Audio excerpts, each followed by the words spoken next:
Thank you, Mr. Speaker. I yield myself such time as I may consume. The gentleman is recognized for such time. The purpose of H.R. 1214, the Disaster Save Act, is to speed up small disaster reconstruction projects and lower their costs by removing red tape. One of my biggest priorities since becoming chairman of the subcommittee has been reducing disaster costs and losses and reducing disaster risks. I was mayor for 11 years, and I saw so many friends and neighbors, businesses, and communities impacted by disasters.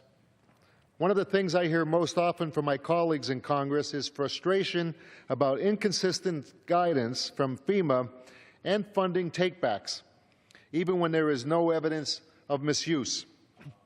If you've ever had a big disaster in your district, you know exactly what I'm talking about.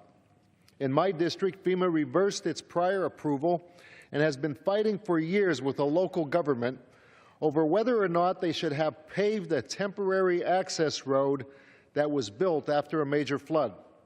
The cost of the gravel road was $230. The extra cost to pave it, which the community covered with its own funds, was about $50,000.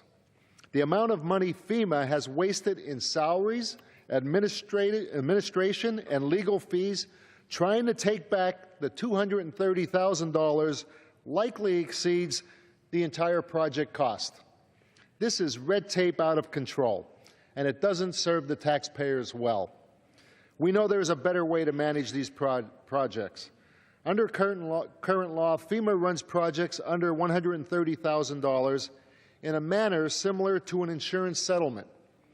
FEMA reviews the damage, makes a cost estimate, and issues a repair grant.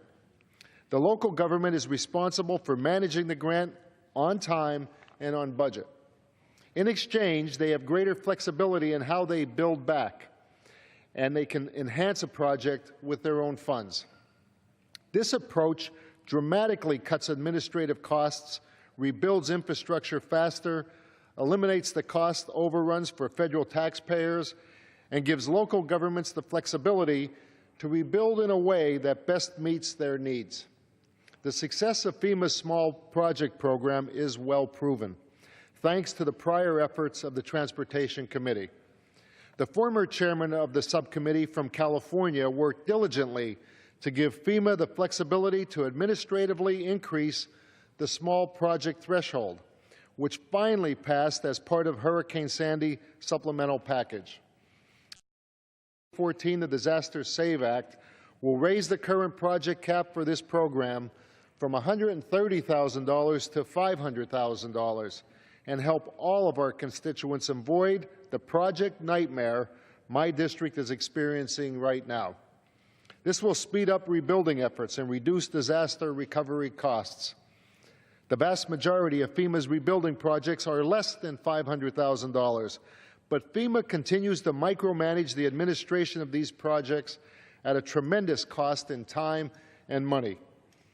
FEMA testified in 2015 that increasing this threshold would result in lower administrative costs, faster project completions, and fewer deobligations.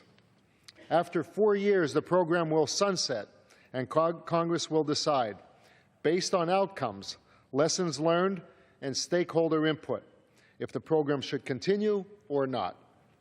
The House adopted similar language last year when it passed the FEMA Disaster Assistance Reform Act. I urge my colleagues to support this bill, and I reserve the balance of my time.